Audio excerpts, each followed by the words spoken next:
వృషభం వారికి గనక చూసుకున్నట్లయితే మీకు ఈ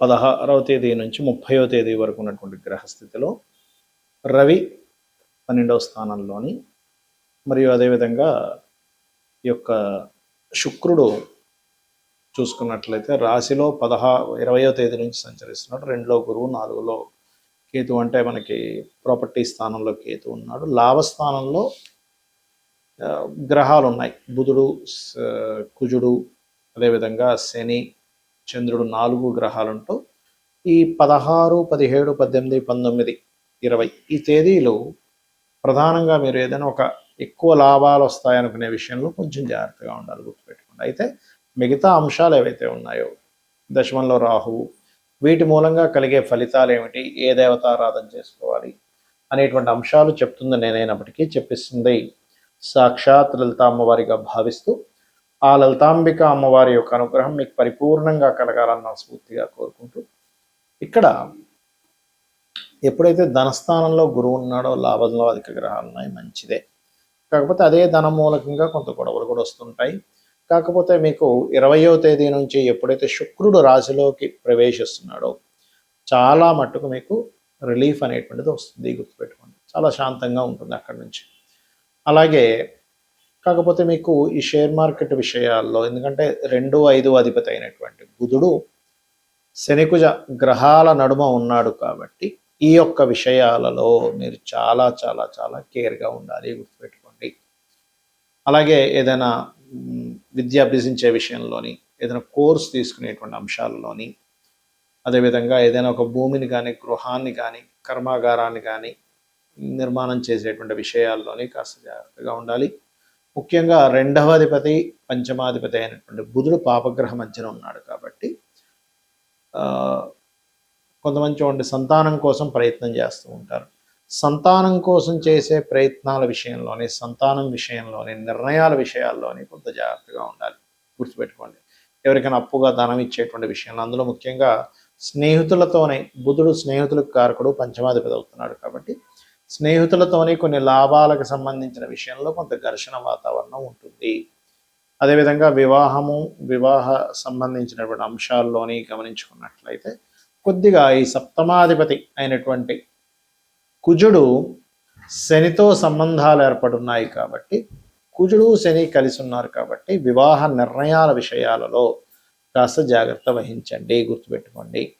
అలాగే మరొక విషయం ఏంటంటే ఈ 12వ స్థానంలో రవి ఉన్నందుకు కొన్ని సేవా సంబంధించినటువంటి వాటి మూలంగా మీకు పేరు ప్రఖ్యాతులు రావడం జరుగుతుంది. అలాగే కొన్ని బిజినెస్ డీల్స్ విషయంలో కొద్దిగా జాగ్రత్తగా ఉండాలి మీరు. మీరు నిత్యము చేయవలసినటువంటి దేవతారాధన విష్ణు సహస్రనామాలు, చండీ వినడం, చండీ పారాయణం చేయడం చేసుకోండి, అన్ని విధాలు బాగుంటుంది. ఇక్కడ ఇప్పుడు ఉన్నటువంటి పరిస్థితులు ఏవైతే ఉన్నాయో, బయట ఉండేటువంటి పరిస్థితులు ఈ శని కుజుల కలయిక వల్ల కొంచెం మన ఇండియాలో కూడా కొంత ఈ బాంబులు పేలడం అనుకోండి, లేకపోతే కొంత ఉద్రిక్తంగా ఉండే ప్రభావం పెరుగుతుంది. అంటే అలాగా కొంచెం ఎండ మనకు చూడండి బయట తీవ్రంగా పెరగడం, ఎండ, ఆ ఎండ వస్తూనే ఒకటేసారి, అంటే వాతావరణంలో జరిగేటువంటి మార్పులు ఏమిటి అంటే విపరీతమైన ఎండలు, దాంతోపాటు సడన్గా ఉన్నటువంటి వర్షాలు శని కుజుల కలయిక వల్ల. అదేవిధంగా ఎక్కువ రద్దీగా ఉండేటువంటి ప్రదేశాల్లో ఎక్కువగా తిరగకండి, చాలా జాగ్రత్తగా ఉండండి. అలాగే మరొక విషయం ఏంటంటే ఈ విదేశాలకు వెళ్ళాలి, విదేశాల్లో ఉండేటువంటి వారు, నేను చాలా రోజుల నుంచి చెప్తూ వస్తున్నాను, 2-3 నెలల నుంచి, ఇప్పుడు కూడా చెప్తున్నాను. ఎందుకంటే 12వ స్థానం, సహజ 12వ స్థానం అనేది శని కుజులు ఉన్నారు అక్కడ, మీనరాశి కాబట్టి ఏమాత్రం మీరు స్వదేశంలోకి వచ్చి ఉండగలిగితే కొంతకాలం రావడం మంచిది, ఇప్పుడు ఉండేటువంటి కండిషన్స్ పరంగా చూసుకుంటే.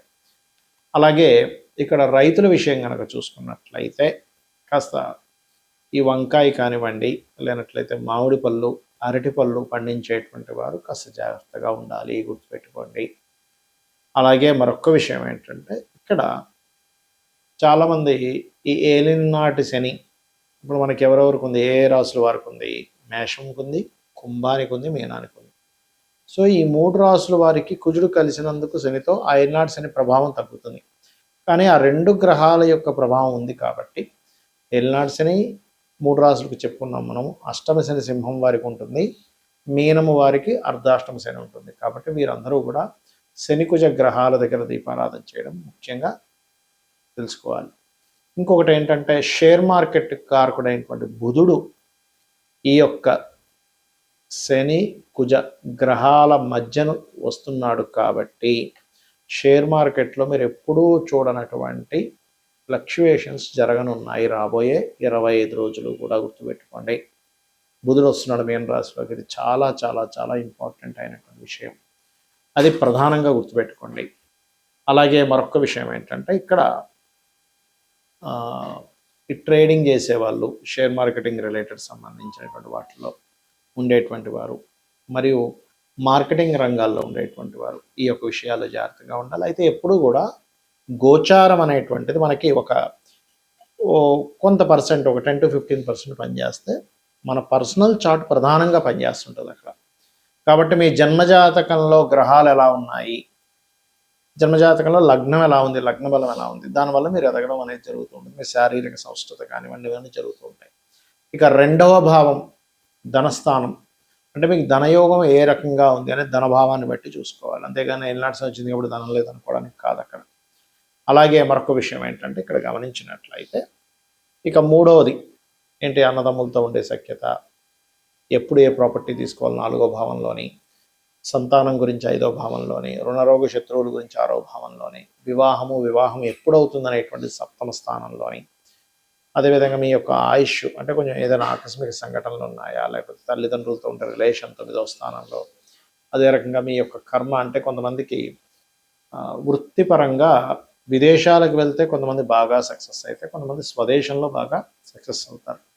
కాబట్టి విదేశాల్లోకి వెళ్తే బాగుంటుందా, స్వదేశంలో బాగుంటుందా అనేటువంటి ఒక క్లారిటీ అనేటువంటిది మీకు మీ 10వ భావాధిపతి ఎక్కడున్నాడు అనే దాని మీద ఇస్తుంది. కాబట్టి ఏంటంటే ఇన్వెస్ట్మెంట్స్ కానివ్వండి, బిజినెస్ రాణించేది కానివ్వండి, అన్నీ మీ జన్మజాతకంలో ఉంటాయి.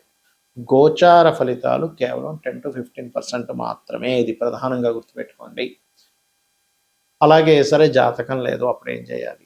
మీరు చక్కగా మీ యొక్క జాతకం లేనంత మాత్రం చేత చింతించకుండా అమ్మవారి యొక్క ఆరాధన నిత్యము లలితా సహస్రనామాలు, లేదా విష్ణు భక్తులు అయినట్లయితే విష్ణు సహస్రనామాలు, శివభక్తులయ్యారు శివ సహస్రనామాలు చేసుకోండి. మనము మన జాతకాన్ని తెలుసుకొని ఒక జ్యోతిలాగా, అంటే జ్యోతిష్యము అంటే ఒక వెలుగులాగా మనకు ముందే కనబడుతుంది ఏంటి, వాట్ ఈజ్ వాట్ అనేది. దాన్ని బట్టి మనం ఎలా అయితే నిర్ణయాలు తీసుకొని ముందుకు వెళ్తూ ఉంటామో, జాతకం తెలియదు అప్పుడు ఏం చేస్తాము, దేవుని మీద భారం వేసి ధర్మబద్ధంగా మన పని మనం చేసుకుంటూ వెళ్ళిపోతూ ఉండాలి. ఇది ప్రధానంగా గుర్తుపెట్టుకుని అందరూ కూడా ఇప్పుడుండే ఈ శనికుజుల యొక్క ప్రభావం మూలంగా అందరూ అన్ని రాసుల వాళ్ళు కూడా కొన్ని విషయాలు కనుక పాటించినట్లయితే ఎటువంటి ఇబ్బంది పడరు వారు. ఒకటి, శక్తి దేవత ఆరాధన, అంటే ఆంజనేయ స్వామి ఆరాధన అనుకోండి, లలిత అమ్మవారి మన దుర్గా ఆరాధన అనుకోండి, ఎనీ శక్తి దేవత ఆరాధన అంటే మనకి దశమహావిద్యల్లో ఉండే దేవతామూర్తుల్ని ఆరాధించడం. రెండవది, మీకు దగ్గరలో గోశాల కనుక ఉన్నట్లయితే అందులోని దేశీవాలి గోవుకి, జెర్సీ ఆవుకి తినిపించొద్దని నేను చెప్పట్లేదు, కానీ జెర్సీ ఆవుకి దేశీ ఆవుకి ఉండే తేడా ఏమిటంటే ఇందులో సకల దేవతలు ఉంటారు, అది ఒక ప్రాణి అంతే. ప్రాణికి మీరు ఇస్తున్న ఫలితం వస్తుంది అక్కడ. ఇక్కడ సకల దేవత ఆరాధన జరుగుతూ ఉంటుంది, గుర్తుపెట్టుకోండి. ఆ రకంగా మీరు ఎప్పుడైతే ఈ యొక్క గోవులకి తినిపిస్తారో చక్కటి ఫలితాలు వస్తాయి. మరియు శనివారము మంగళవారం అందరూ కూడా ఎటువంటి ఇన్వెస్ట్మెంట్స్ చేయకండి దయచేసి. ఇది ప్రధానంగా గుర్తుపెట్టుకోవాల్సినటువంటి అంశం, గుర్తుపెట్టుకోండి. ఇక మీరు ఇంకొక విషయం ఏంటంటే, అందరూ కూడా ఇన్వెస్ట్మెంట్ షేర్ మార్కెట్ గురించి చెప్పాను. ఈ గోవులకి పెట్టేటువంటి విషయం ఒకటి, చండీ వినడం కానీ చండీ పారాయణం కానీ ఇవి గనక చేసినట్లయితే మీ జన్మజాతకంలో ఒక్కోసారి చూడండి మనకి బ్లాక్డ్ భాగ్య చక్ర అంటూ ఉంటాం. ఏదైనా బ్లాక్ అయ్యి ఉందండి చక్రంలో, సంథింగ్ దోషం ఏర్పడింది, నేను దీనివల్ల చాలా కష్టం పడుతున్నాము అని అనుకునేటువంటి వారికి మీరు గనక చండీ వినడం కానీ, ఇప్పుడు చాలామంది ఏమనుకుంటారంటే ఆలయాల్లో సామూహికంగా జరుగుతూ ఉంటాయి. ఆ రకంగా సామూహికంగా జరుగుతున్నప్పుడు అక్కడికి వెళ్తే మనం అన్ని డబ్బులు కట్టలేం కదండి అన్నప్పుడు మీరు అక్కడికి వెళ్ళి కూర్చున్నా కూడా అందులో 0.5% వస్తుందని చెప్తుంది శాస్త్రం. అక్కడికి వెళ్ళి పార్టిసిపేట్ చేసినా కూడా ఇలా చేయండి, అన్ని విధాలా మీకు బాగుంటుంది. శ్రీమాత్రే నమః.